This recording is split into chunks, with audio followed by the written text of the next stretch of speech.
I should have left the moment that man handed me the bag, but instead I smiled, said thank you, and carried it straight into the worst night of my life. The diner clock above the coffee machine read 11:42 p.m., its red numbers flickering like they were as tired as I was. My feet ached inside cheap black sneakers, and the smell of burnt bacon clung to my hair no matter how many times I washed it. Night shifts were always like this, slow until they were not, quiet until something broke the silence. I was wiping down table 7 when he walked in, tall, clean-cut, wearing a charcoal coat that did not belong in a place where the coffee cost $2. He did not sit. He did not order. He just looked around like he was memorizing exits. Then his eyes landed on me. For a second, I forgot how to breathe. Not because he was handsome, though he was. It was something else. Something controlled. Deliberate.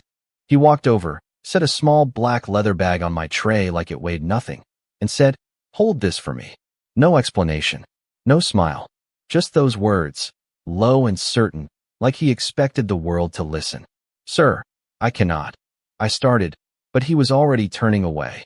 The bell above the door chimed as he stepped back into the night, leaving me standing there with a stranger's bag and a feeling I could not explain tightening in my chest. I should have called after him. I should have set it down and walked away. Instead, I told myself it was a mistake, that he would come back in 2 minutes, that people forgot things all the time. I carried the bag into the back alley to take out the trash, thinking maybe I would catch him before he left.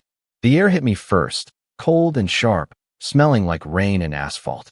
Then came the sound. A car door slamming. Voices. Low, urgent. I froze halfway to the dumpster. There were men near the far end of the alley, shadows moving under a flickering streetlight. I could not make out their faces, only shapes, tension in their shoulders, something wrong in the way they stood too still. My heart started pounding, so hard it echoed in my ears. I took a step back, slow, careful, praying they would not notice me. That was when everything shifted. One of them turned, just slightly, and even from 20 feet away I felt it. Awareness. Like he knew someone was there. Like he knew it was me. I did not wait. I turned and rushed back toward the door, the bag still clutched in my hand, my breath coming too fast, too loud. Inside, the diner lights felt too bright, too normal, like I had stepped into the wrong world. I leaned against the counter, trying to steady my hands, but they would not stop shaking. That was when I realized something. The bag was heavier now. Or maybe it had always been heavy, and I had just not noticed. My fingers tightened around the handle. Slowly, carefully, I unzipped it just an inch. Enough to see inside. Enough to know that whatever I had just witnessed was only the beginning. I should not have looked inside, but once I saw the edge of that USB drive tucked between stacks of cash, I knew I was already too deep to pretend this was just someone forgetting their bag. My fingers hovered there for a second, trembling. Then I zipped it shut like closing it could undo what I had just seen. My heart would not slow down. It kept pounding like it was trying to warn me, like it was begging me to walk out the front door and never come back. But my shift was not over. My life was still here. The same cracked vinyl booths, the same hum of the refrigerator, the same radio playing low behind the counter. Everything looked exactly the same, and somehow that made it worse. Because I was not the same anymore. I tucked the bag under the counter where customers could not see it and forced myself to keep moving. Coffee refills. Plates cleared.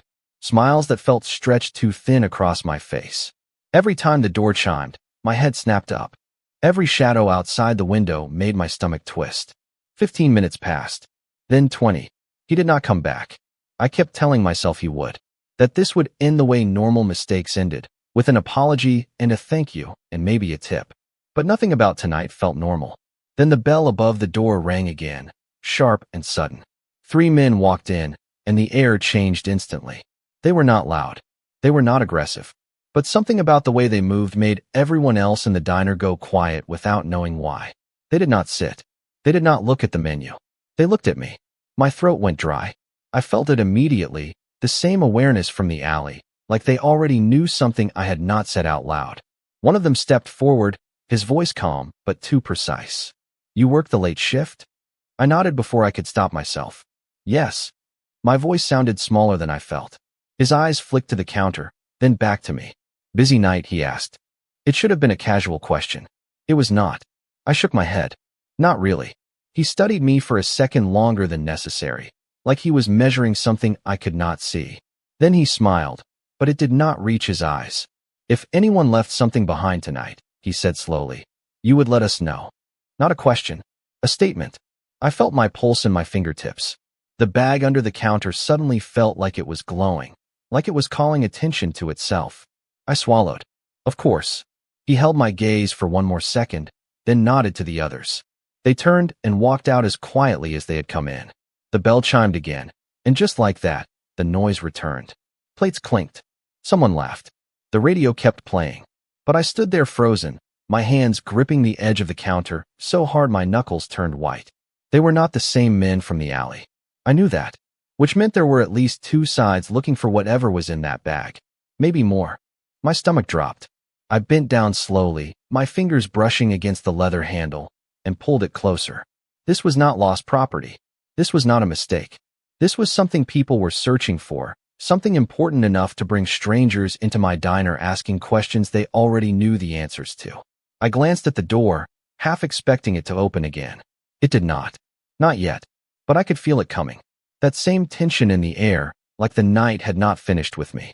And then, just as I straightened up, the bell chimed once more. This time, I did not need to look to know who it was. I felt it before I saw him. That same controlled presence. That same quiet authority that did not ask for attention, but took it anyway. He stepped inside like he had never left, his eyes finding mine instantly. And this time, he did not waste a single second. "You opened it," he said. Not a question. My breath caught. Because he was right. I should have denied it, should have laughed it off and told him he was mistaken. But the way he looked at me made lying feel pointless, like trying to hide in a room with no walls. My throat tightened, and for a second I could not speak. He took a step closer, not fast, not threatening, just enough to close the distance between us, and suddenly the noise of the diner faded into something distant and unimportant. "You opened it," he repeated, softer this time, like he was confirming something he had already accepted. I swallowed. "I just checked to see if there was an ID," I said, and even to my own ears it sounded weak. His eyes did not change. Not anger. Not surprise. Just that same steady calculation, like he was measuring every word I said against something only he understood. "And," he asked. One word. My fingers curled against the counter. I could feel the bag under it, like it was pulling me down. "I did not take anything," I said quickly. "I did not even touch it. I just saw." I saw a flash drive. The silence stretched between us. Then, slowly, he nodded once, like I had just confirmed something important. "Good," he said. Not relief. Not approval. Just a statement. I blinked. That was not the reaction I expected. "Good," I repeated before I could stop myself. His gaze sharpened just slightly, and for the first time I saw something shift beneath the surface, something almost like urgency. "Because if you had taken it," he said quietly, "you would already be in more danger than you understand." My chest tightened. "And I am not already?" I asked. The corner of his mouth moved, not quite a smile. "You are," he said. "But now I know how much." The words settled over me, heavy and cold. I glanced toward the door, half expecting those other men to walk back in at any second. "They came here," I said, my voice dropping. 3 of them. They were asking questions. He did not look surprised. "Of course they did," he said.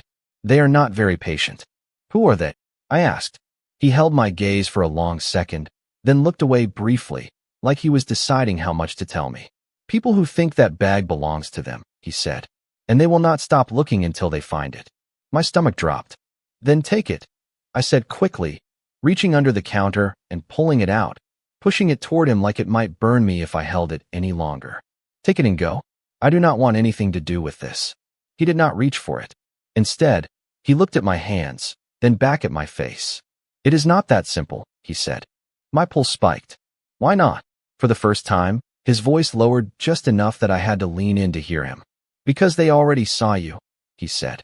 "And now they know you were here when it happened." The room seemed to tilt slightly. "I did not do anything," I whispered. "That does not matter," he replied. "To them, you are a loose end." The words hit harder than anything else that had happened tonight. Loose end. Like I was something to be cleaned up, erased, forgotten. I shook my head, backing away slightly. "No," I said. "No, I am just a waitress. I go to work, I go home, that is it. I am not part of whatever this is." His eyes softened for a fraction of a second, but his voice stayed the same. "You were not," he said. "You are now." My breath came faster. "Then what do I do?" I asked. It came out before I could stop it, before I could pretend I had control over any of this. For a moment, he said nothing. Then he stepped closer again, just enough that I could see the faint line of tension in his jaw, the kind that only showed when someone was holding something back. "You stay where I can see you," he said. "You do exactly what I say." My heart pounded. "And if I do not?" I asked. This time, he did not hesitate.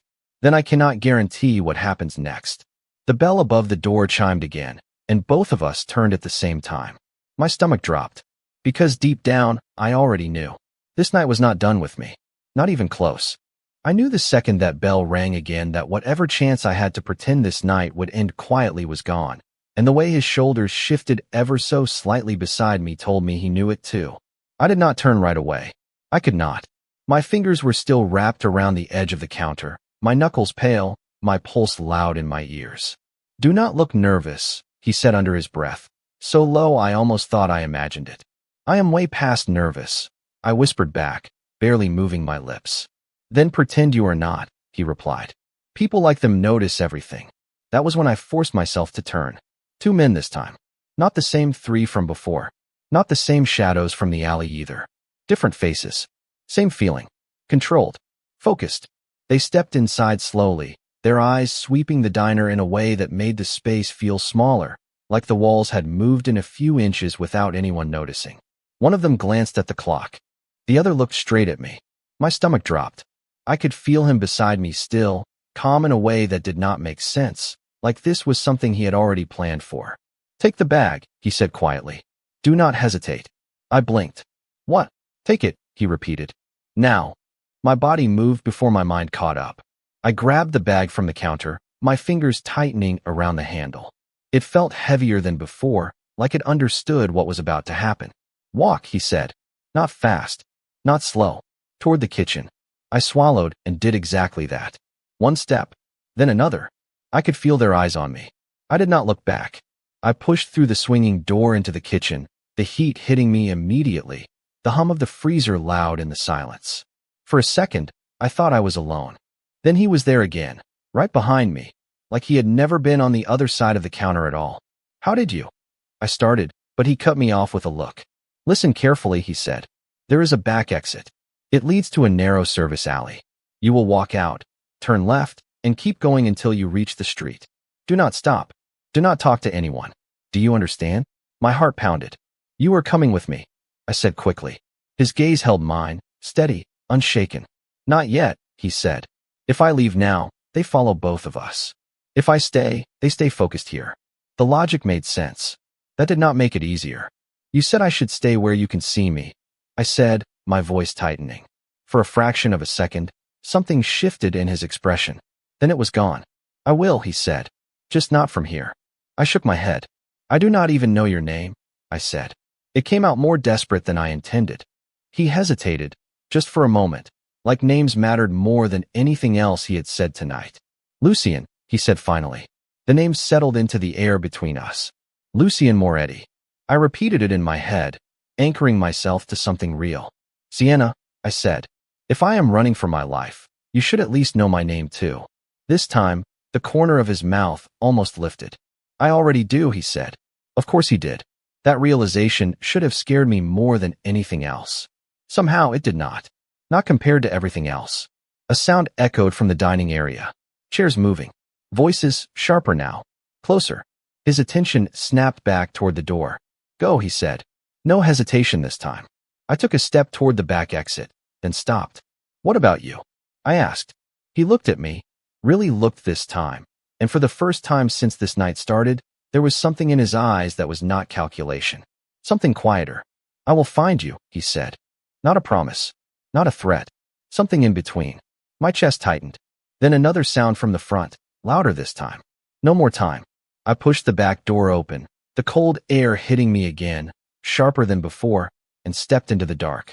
The door closed behind me with a soft click, and just like that, I was alone. But not safe. Not even close. The cold air hit harder this time, Like the alley itself knew I did not belong out here alone. And for a second, I just stood there, gripping the bag so tightly my fingers started to ache. Then my body caught up with reality. I moved.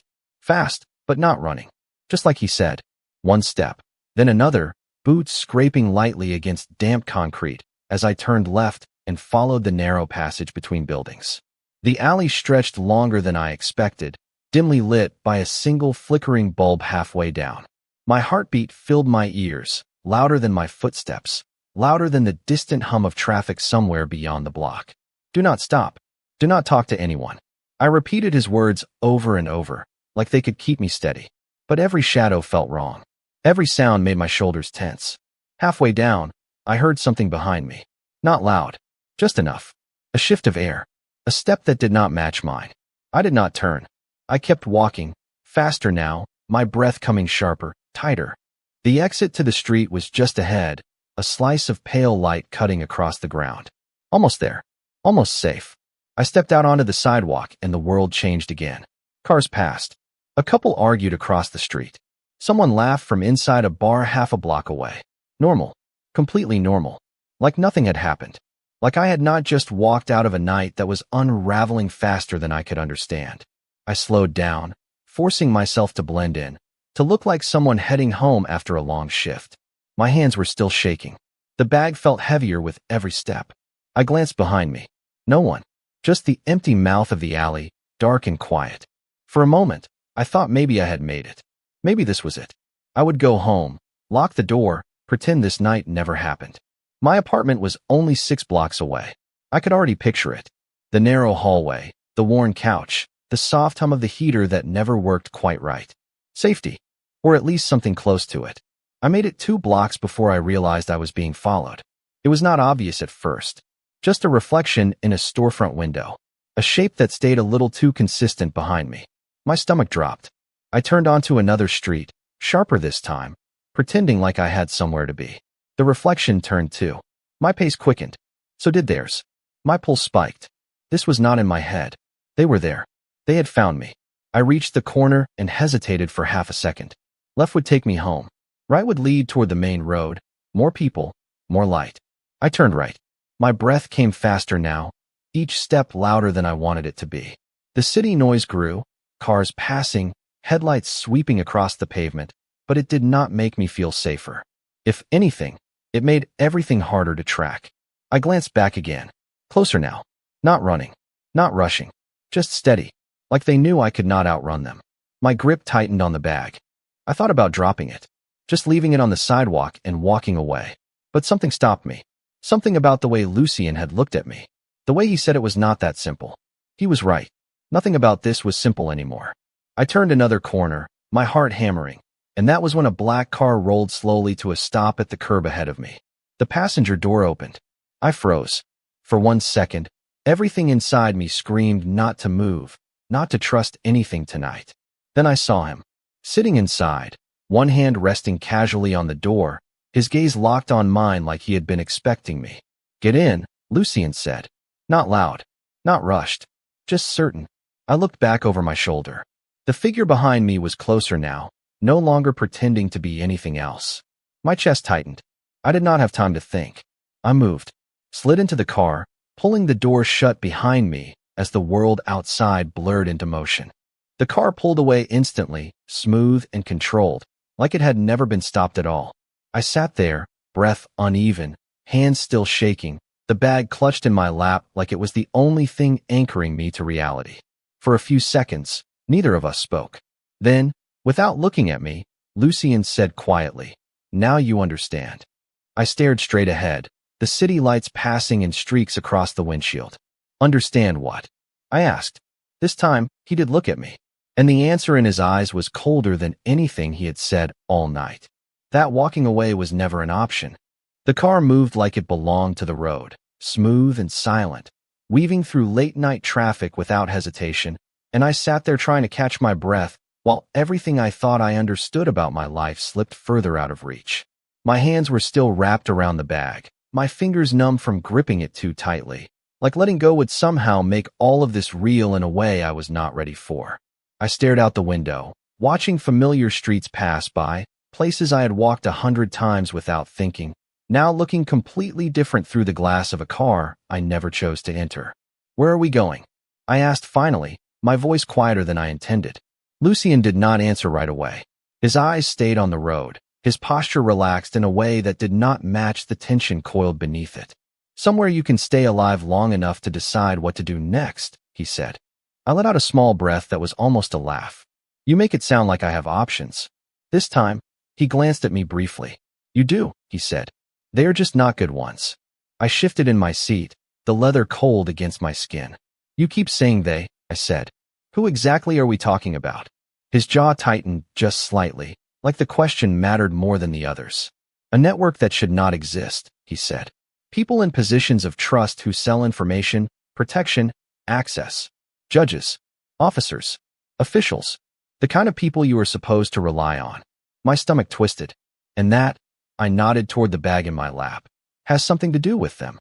"Everything," he said. The words settled heavy between us. I looked down at the bag again, suddenly seeing it differently, not just as a problem, but as something dangerous in a way I could not fully understand.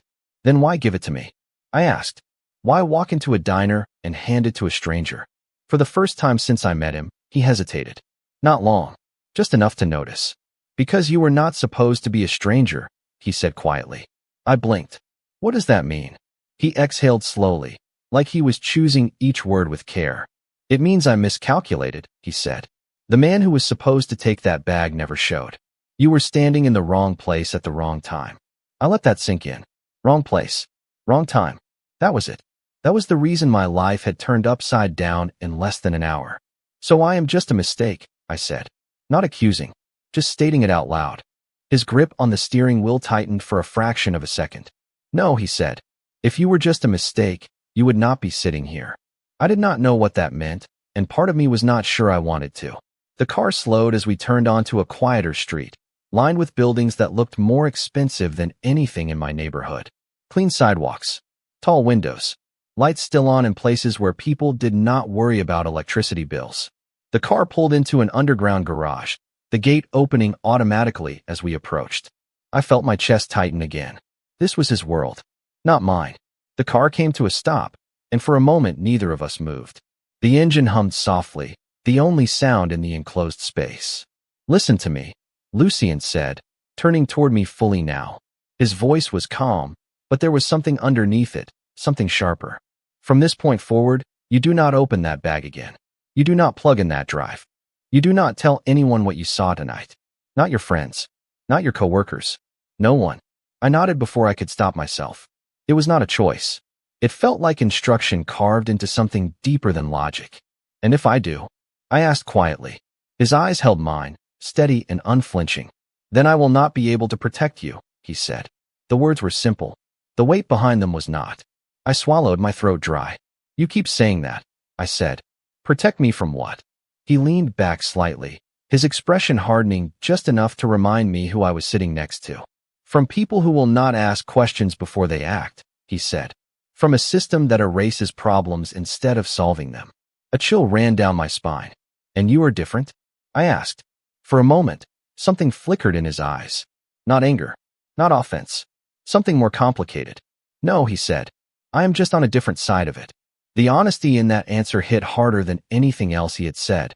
I looked away, my gaze falling back to the bag in my lap. This was not a story I had stepped into. This was something bigger, something that had been moving long before I ever saw it. And now I was part of it whether I wanted to be or not. The engine shut off, the silence settling around us like a warning. "Come on," Lucien said, opening his door. "We do not have much time."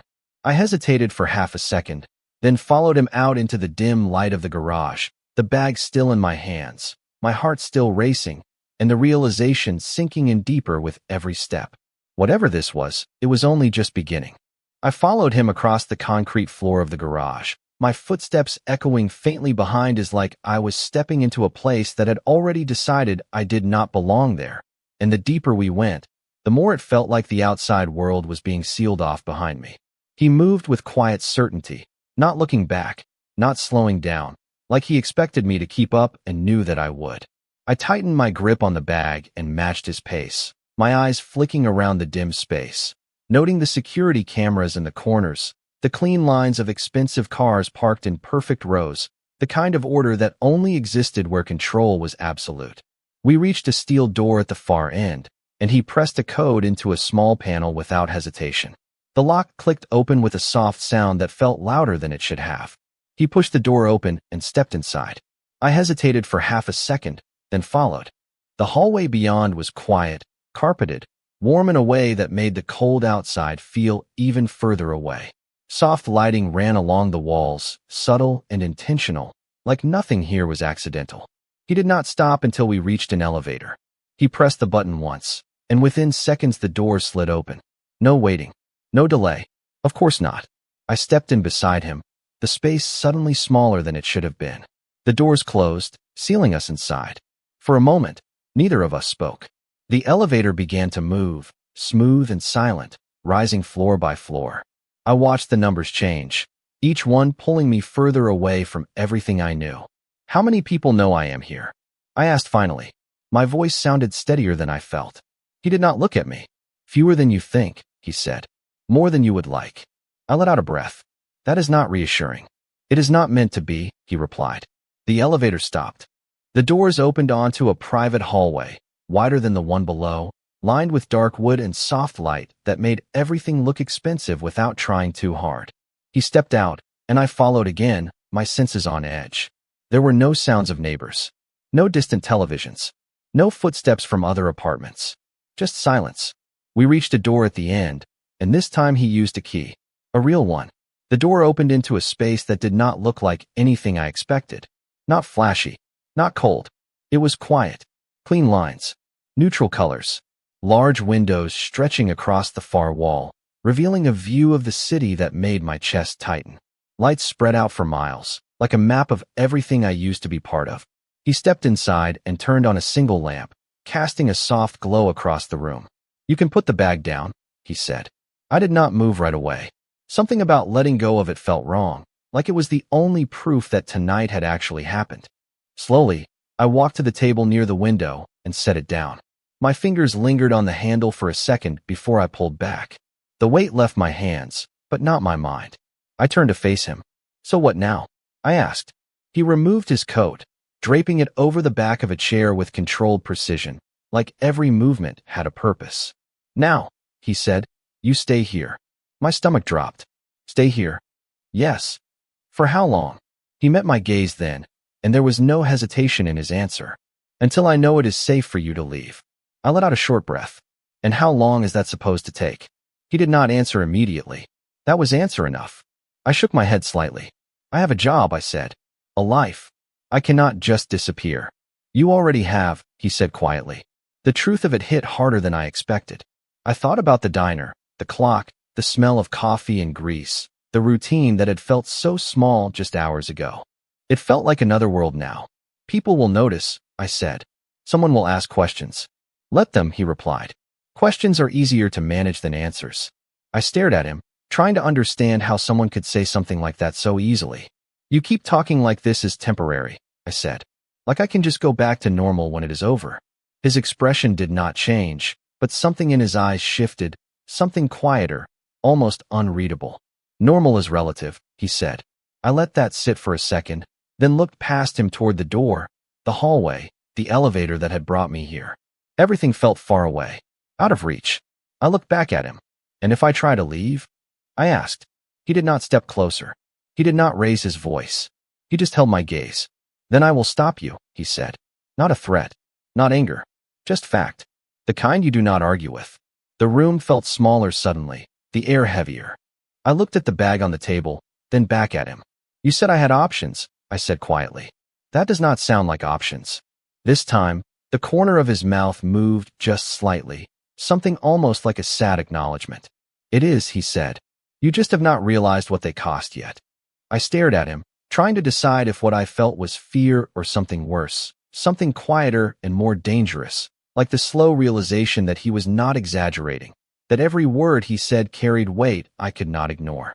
The room felt still around us, the city lights beyond the window flickering like distant signals I could no longer reach.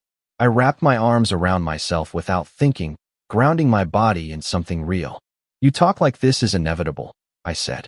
My voice came out softer now, less sharp, more tired. Like no matter what I do, I end up here. He watched me for a moment, his expression unreadable. You were brought here because it is the only place you are not exposed, he said. That is not the same as inevitable. I let out a slow breath, shaking my head slightly. It feels the same, I said. Silence settled between us again, not uncomfortable, just heavy with everything neither of us was saying. My eyes drifted back to the bag on the table. It sat there quietly, harmless on the outside, like it had no idea how much it had already changed. What is on it? I asked. The question had been sitting in my chest since the moment I saw it, growing heavier with every minute. His gaze followed mine to the bag, then back to me. Enough to make powerful people uncomfortable, he said. That was not an answer. You said judges, officers, officials. I pressed. Names. He did not respond right away. Instead, he stepped closer to the table, his hand resting lightly on the edge, not touching the bag, but close enough to remind me that it was not mine. Names, he confirmed. Accounts. Schedules. Things that prove connections most people would never believe without evidence. My stomach tightened. So this is proof, I said. Of what? His eyes held mine, steady and calm in a way that made the truth harder to absorb. Of a system that protects itself, he said, even when it should not. I swallowed, the weight of it settling deeper. And you were trying to expose it? I asked. This time, there was a flicker of something in his expression. Not quite agreement. Not quite denial. I am trying to control it, he said. The honesty in that answer hit differently. Not heroic. Not clean. Just real. That is not the same thing, I said quietly. No, he agreed. It is not. I looked away, my gaze drifting back to the city beyond the glass. For a moment, I imagined walking out there, blending into the lights, disappearing into the crowd like none of this had ever happened. But that feeling did not last. It never did. You could have given this to the police, I said. If it is what you say it is. A small, almost humorless breath left him. And which ones would you trust? He asked. I did not have an answer. That scared me more than anything else. I turned back to him. Then what happens next? I asked. You keep it here forever? No, he said. It was never meant to stay here. His gaze dropped to the bag again, more focused now. There is someone who needs to see what is on that drive, he continued. Someone outside the network. And I assume that is not me, I said. His eyes lifted back to mine. No, he said simply. It is not. I nodded slowly, not surprised. Then why am I still holding it? I asked. Why not take it the second we walked in? This time, he did not look away. Because you are the only person tonight who is not already compromised, he said. The words landed harder than I expected. I am a waitress, I said. That does not make me whatever you think I am. It makes you invisible, he replied. And right now, that is more valuable than anything else. I stared at him, trying to process that, trying to understand how something so ordinary could suddenly matter in a way it never had before. So what are you saying? I asked. His voice lowered slightly, more deliberate now. I am saying that if this goes wrong, he said, you might be the only person who can walk out of this with that drive, and no one will stop you. My chest tightened. That sounds like a terrible plan, I said. A faint trace of something almost like a smile touched his expression, gone as quickly as it appeared. It is not a plan, he said. It is a possibility. I looked at the bag again, then back at him. Everything in me wanted to step away from it, to push it back into his world where it belonged. But I did not move. Because deep down, I understood something now that I had not before. This was never just his problem. Not anymore. You are asking me to trust you, I said quietly. He shook his head once. No, he said. I am asking you to decide whether you trust what happens if you do not. The room fell silent again, the weight of the choice settling in slowly, pressing in from every side. And for the first time since this night started, I realized something that made my chest tighten in a completely different way. I was not just caught in this anymore. I was standing at the edge of it, about to choose whether to step further in. I did not answer right away because for the first time that night the silence felt like something I could actually use to think, not just survive. The city lights reflected in the window behind him, stretching across the glass like lines I could follow if I still belonged out there. I looked at the bag again and realized something simple and terrifying at the same time. It was not just heavy because of what was inside. It was heavy because of what it meant. If I say no, I said slowly. If I walk out that door right now and leave this with you, what happens? Lucien did not hesitate. You will not make it far, he said. There was no threat in his voice, only certainty. I felt my chest tighten, but I nodded anyway. And if I stay? I asked. He held my gaze, steady as ever. Then you become part of something that does not end easily, he said. That was honest. Too honest. I exhaled slowly, trying to steady myself. That is not much of a choice, I said. It never was, he replied. I let that sit for a second, then walked toward the window. The city stretched out below, quiet from this height, distant in a way that made everything feel smaller. I pressed my hand lightly against the glass. Cold. Real. I used to think my biggest problem was making rent on time, I said. My voice sounded almost strange to me now. Now I am standing here deciding whether to carry something that could ruin people I will never even meet. Lucien did not interrupt. He just listened. That made it harder somehow. I turned back to him. Why me? I asked again. Not just wrong place, wrong time. That explains how this started. Not why you are still letting me hold it. He studied me for a moment, like he was deciding how much truth to give me. Because you are still asking the right questions, he said. I frowned slightly. That does not make me qualified for any of this. It makes you different from the people I deal with, he said. I shook my head, letting out a quiet breath. Different does not mean ready. No, he agreed. It does not. Silence settled again, but this time it felt different. Not just heavy. Something else. Like the edge of something about to shift. I looked back at the bag and took a step toward it. My fingers brushed against the leather, then wrapped around the handle again. It felt familiar now in a way that unsettled me. If I carry this, I said slowly. If I help you, I need to know something. His attention sharpened immediately. What? I met his gaze directly. When this is over, do I get my life back? The question hung in the air between us. He did not answer right away. That alone told me everything I needed to know. You will have a life, he said finally. It just might not be the one you had before.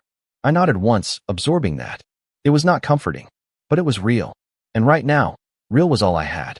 I tightened my grip on the bag. My heart was still racing, but it felt different now. Not just fear. Something steadier beneath it. Okay, I said quietly. The word surprised even me. His eyes narrowed slightly. Okay. I lifted my chin just enough to hold his gaze without wavering. I am not doing this because I trust you, I said. I am doing this because walking away feels worse. For the first time, something in his expression shifted in a way I could not fully read. Not surprise. Not approval. Something deeper. That is enough, he said. I nodded slowly. Then tell me what happens next. He stepped closer to the table, his attention moving to the bag with a focus that felt almost precise. Next, he said, we prepare for the fact that they already know more than they should. My stomach tightened again. How? I asked. He looked back at me, calm but alert. Because they stopped chasing you, he said. The words hit instantly. I froze. What? I whispered. His voice stayed even. People like them do not stop unless they are certain of something, he said. Either they lost you completely, he added, pausing just long enough for the second option to land, or they know exactly where to find you. The room felt smaller again, the silence sharper, and suddenly, standing here did not feel safe anymore. Not even a little. The realization hit me like cold water, sharp and immediate, and for a moment I could not breathe because the one place I thought might be safe suddenly felt exposed. I tightened my grip on the bag without thinking, like it was the only thing keeping me grounded. How would they know? I asked, my voice low but steady. Lucien did not move, but something in his posture shifted, more alert now, more focused. Because information moves faster than people, he said. I shook my head slightly. I did not tell anyone, I said. I barely understand what is happening myself. It does not have to come from you, he replied. His eyes flicked briefly toward the door, then back to me. They track patterns, movements, disruptions. You disappeared from one place and appeared in another connected to me. My stomach dropped. So they are watching you, I said. Always, he answered. There was no hesitation, no denial, just fact. I let out a slow breath, trying to steady the rising panic in my chest. Then bringing me here was a mistake, I said.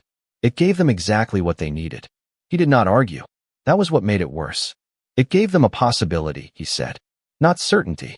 I glanced toward the windows, the wide stretch of glass that had felt like a view just minutes ago, now looking more like exposure. That does not make me feel better, I said. It is not supposed to, he replied. Silence settled for a second, heavier now, sharper. I took a step away from the table, then another, pacing slightly without meaning to. So what do we do? I asked. We cannot stay here if they might already be watching. Lucien nodded once, like he had already reached the same conclusion. We do not stay, he said. The words came fast, decisive. He moved immediately, crossing the room with purpose, opening a drawer near the wall, and pulling out a small device. He pressed something on it, then set it on the counter. What is that? I asked. A delay, he said simply. It buys us time. I frowned slightly, but I did not press further. Time sounded good. Time sounded necessary. He turned back to me, his focus sharp again. We leave in 2 minutes, he said. Take only what you are already holding. I looked down at the bag, then back at him. Where are we going? I asked. Somewhere less predictable, he said. I let out a quiet breath, nodding slowly. Less predictable did not sound safe, but nothing about this did anymore. And after that? I asked. After that, we stay ahead, he replied. His calm made it easier to move, even if I did not fully understand the plan. I stepped back toward the table, adjusting my grip on the bag, making sure the zipper was closed, the handle secure in my hand. Every small movement felt important now. Every detail mattered. I glanced around the room one more time, the soft light, the quiet, the view that had almost convinced me I could rest. It felt temporary now, like it had never really been mine to begin with. Do you ever get used to this? I asked quietly. He looked at me, just for a second. No, he said. You just learn not to hesitate. I nodded once. That made sense. Or at least, it made enough sense for tonight. A faint sound echoed somewhere in the distance. Not loud, not obvious, but different. My body tensed instantly. Lucien's attention shifted toward the same direction, his expression tightening just enough to confirm what I was already feeling. Time is up, he said. No panic, just certainty. He moved toward the door, pausing just long enough to make sure I was right behind him. I did not hesitate this time. I followed. The hallway outside felt quieter than before, but not in a comforting way. More like something was waiting. We moved quickly but not rushed, steps controlled, deliberate, like drawing less attention mattered as much as speed. The elevator was already there, waiting. The doors slid open without delay. That should have felt convenient. It did not. I stepped inside beside him, my heart pounding again, sharper now, louder. The doors closed, sealing us in, and as the elevator began to descend, I realized something that made my grip tighten around the bag. We were not just running anymore. We were being chased by something we could not even see. And somehow, that made everything feel even more dangerous than before.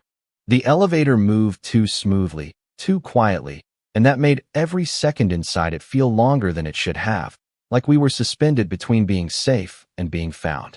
I kept my eyes on the numbers as they dropped, each floor bringing us closer to something I could not see. Lucien stood beside me, still, controlled, but I could feel the shift in him. He was listening to everything. The air, the movement, the silence between sounds. I tried to do the same, but all I heard was my own heartbeat. When those doors opened, he said quietly, "Do not stop." I nodded, even though my throat felt tight. The elevator slowed. The soft hum changed pitch. Then it stopped. The doors slid open. The garage looked the same as before. Rows of cars. Clean concrete. Quiet. Too quiet. Lucien stepped out first. I followed immediately, matching his pace. We did not run. We moved like we belonged there. That felt important. My eyes scanned the space, searching for anything out of place. A door slightly open. A shadow where there should not be one. But everything looked normal. That made it worse. We reached the car without interruption. He unlocked it remotely. The lights flashed once. No sound. No signal beyond that brief blink. I moved to the passenger side, opened the door, and slid inside. He was already in the driver's seat before I fully closed mine. The engine started instantly. Smooth. Controlled. He pulled out of the space without hesitation. For a few seconds, neither of us spoke. I watched the rearview mirror, expecting to see something. A car starting. A figure stepping forward. But nothing happened. The garage door opened as we approached. The car moved onto the street. The city wrapped around us again. Lights. Movement. Noise. It should have felt like relief. It did not. They were there, I said quietly. It was not a question. He nodded once, eyes still on the road. Yes, he said. They were. My chest tightened. And we just walked past them? No, he said. We walked before they were ready. I frowned slightly. What does that mean? He turned onto a wider street, merging into traffic without drawing attention. It means they are careful, he said. They confirm before they act. I let that sink in. It made sense. It also meant something else. So they will come back? I said. Yes, he replied. Simple. Certain. I leaned back in my seat, gripping the bag tighter. Then we are just delaying the inevitable, I said. No, he said. We are changing the timing. I looked at him, trying to understand how he could stay this calm. That does not feel like a big difference, I said. It is, he replied. Timing decides who is prepared. I exhaled slowly, forcing myself to think instead of react. And are we prepared? I asked. For the first time, he hesitated. Just a fraction. We are getting there, he said. That was not reassuring, but it was honest. The car moved through the city, turning onto streets I did not recognize. The buildings changed. Older, narrower, less polished. The lights dimmer. Fewer people. This does not look safer, I said. It is less visible, he replied. Sometimes that matters more. I watched the street as we passed, trying to memorize something, anything, in case I needed it later. You said there is someone who needs to see what is on the drive, I said. Are we going to them? Not yet, he said. First, we make sure we are not followed. I glanced at the mirror again. Still nothing obvious. But I no longer trusted what I could see. And how do you know? I asked. He gave a small, almost absent gesture toward the dashboard. Patterns, he said. Movement. Repetition. Things that do not belong. I nodded slowly, even if I did not fully understand. The car turned again, deeper into the unfamiliar part of the city. The streets grew quieter. The buildings closer together. Lucien, I said after a moment. He glanced at me briefly. What? I tightened my grip on the bag, feeling the weight of it settle deeper into my hands. If this goes wrong, I said, what happens to me? He did not answer immediately. The silence stretched just long enough to make the question heavier. Then he looked back at the road and spoke. Then you run, he said. My chest tightened. And you? I asked. This time, he did not hesitate. I make sure you have the chance to. The words landed harder than anything else he had said, because for the first time, it sounded like he already knew exactly how this could end. His answer stayed with me, echoing quietly in the back of my mind as the car moved deeper into streets that felt disconnected from everything familiar, like we were slipping through parts of the city most people never noticed. I watched the buildings pass, trying to ground myself in something real, something normal, but nothing about this felt normal anymore. You already planned for that, I said after a moment. My voice was steady, but I felt the shift inside me. He glanced at me briefly, then back at the road. I planned for everything, he said. I nodded slowly. That made sense. It also meant something else. So you knew this could go wrong from the start, I said. Yes, he replied. No hesitation. No attempt to soften it. I tightened my grip on the bag, feeling the edges press into my palm. And you still handed it to me, I said. This time, he did not answer immediately. The silence stretched just long enough to matter. Because it gave us a better chance, he said finally. I let out a quiet breath. That is not comforting, I said.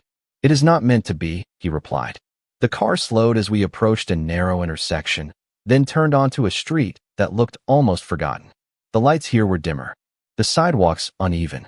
The kind of place people pass through without stopping. Where are we? I asked. Close, he said. That was not an answer, but I did not push. Not yet. The car rolled to a stop near a building that looked older than everything around it, brick worn with time, windows dark except for one faint glow on the second floor. He turned off the engine. The silence returned instantly, heavier than before. For a moment, neither of us moved. This is the place, I asked quietly. For now, he said. I studied the building, then looked back at him. You trust whoever is inside?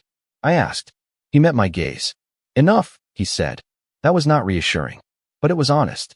I exhaled slowly, then reached for the door handle. My hand paused there for a second. If this is where everything changes, I said, you should tell me now. He did not look away. It already has, he said. I nodded once. That felt true. I stepped out of the car, The night air cooler here, quieter, like the city had decided to forget this block existed. He came around the front of the car, his movements controlled as always, but faster now, more focused. "Stay close," he said. I did. We crossed the street together, footsteps echoing faintly against the pavement. The building door was unlocked. That alone made my chest tighten. He pushed it open and stepped inside without hesitation. I followed. The hallway was narrow, lit by a single overhead bulb that flickered just enough to make everything feel unstable. The smell of old wood and dust hung in the air. "This does not look like someone who handles something this important," I said quietly. "Appearances are useful," he replied. We reached the stairs. No elevator this time. He started up without slowing. I followed, the bag heavier with each step. Second floor. A single door with light spilling faintly from underneath. He stopped in front of it. For the first time since I met him, he hesitated. Just a second. Then he knocked. Not loud. Just enough. Silence. Then footsteps from inside. Slow. Measured. The lock turned. The door opened. A man stood there. Older, calm, eyes sharp in a way that made me understand immediately that this was not a coincidence. He looked at Lucien first, then at me, then at the bag in my hands. "You are late," the man said. Lucien did not react. "We were delayed," he replied. The man stepped aside, letting us in. "Of course you were," he said quietly. I stepped inside, my pulse rising again. The room was small but organized, papers stacked neatly, a laptop open on a desk, everything placed with intention. The man closed the door behind us. The sound echoed softly. "Final." "So," he said, turning back toward us, his gaze settling on me again. "This is the one who was not supposed to be part of your plan." My chest tightened. Lucien's voice remained steady. "This is the one who kept it alive," he said. The man studied me for a long second, then nodded once. "Then we should not waste time," he said. His eyes moved to the bag again. "Because if you are here," he added, his tone sharpening slightly, "it means they are closer than either of you would like." The words settled into the room like a warning. And for the first time, I realized something even more unsettling than before. This was not the end of the chase. This was where it truly began. The room felt smaller the moment he said that, like the walls themselves understood the urgency, and I tightened my grip on the bag because suddenly it was not just important, it was the reason everything was closing in. The older man stepped closer, his eyes never leaving the bag. "Put it here," he said, gesturing toward the desk. I hesitated for a fraction of a second, then walked forward and set it down carefully. The sound of it touching the surface was soft, but it carried weight. He did not rush. That was the first thing I noticed. His movements were precise, controlled, like someone who understood that speed was not the same as efficiency. He opened the bag and reached inside, pulling out the USB drive with steady fingers. For a moment, he just looked at it. Then he connected it to the laptop. The screen lit up, casting a pale glow across his face. Lines of data appeared. Names, numbers, files opening one after another. His expression did not change, but the silence in the room shifted. It grew heavier. "You were not exaggerating," he said quietly. Lucien crossed his arms slightly, his posture still calm, but more focused now. "I do not exaggerate," he replied. The man nodded once, scrolling through more files. "This is enough," he said. "Enough to expose them. Enough to disrupt everything." My chest tightened. Hearing it said out loud made it real in a way nothing else had. "Then we give it to the right people," I said, the words coming out before I could stop them. Both of them looked at me. The man first, then Lucien. "There are no right people," Lucien said quietly. I shook my head. "There has to be someone," I said. "Someone outside this." The older man studied me for a moment, then gave a small, almost thoughtful nod. "There is," he said. "But reaching them is the problem." He turned the laptop slightly, showing us the screen. "Once this leaves here, it will be tracked," he continued. "They will know exactly where it goes." I felt the weight of that immediately. "So we cannot send it," I said. "Not directly," he replied. Lucien's gaze shifted to me, sharper now, more deliberate. "That is where you come in," he said. My breath caught. "Me?" He nodded once. "You are still the least visible part of this," he said. "You can move in ways we cannot." I looked at the drive on the desk, then back at him. "You want me to take it?" I said slowly. "To carry it somewhere you cannot go." "Yes," he said. The word landed heavier than anything else tonight. I let out a slow breath, my mind racing through everything that had happened, everything that could happen next. And if they are already watching, I said, they will follow me. Not if we do it correctly, the older man said. Not if we make them look the wrong way. Lucien stepped closer, his voice lower now. We create a distraction, he said. Something they cannot ignore. I looked between them, the pieces starting to form in a way I could finally understand. And while they are focused on that, I said, I move. Exactly, he replied. The plan was simple. That made it dangerous. I picked up the USB drive, feeling how small it was compared to everything it carried. My hand steadied around it.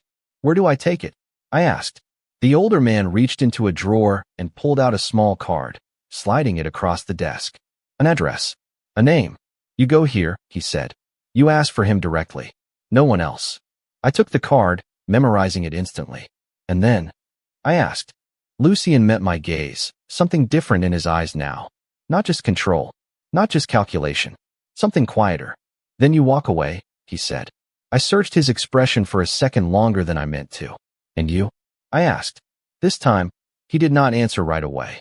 The silence stretched, heavy and full of everything we were not saying. Then he spoke.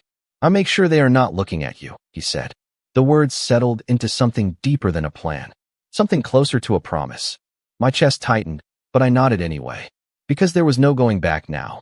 I slipped the drive into my pocket, feeling its weight shift from my hand to something closer to my heartbeat. The older man closed the laptop, the screen going dark. You do not have much time, he said. Lucien moved toward the door, already preparing for what came next. I followed, the decision no longer ahead of me, but behind. And as I stepped back into the hallway, one thought stayed with me, steady and clear. He could control the city. But tonight, he was trusting me to change it.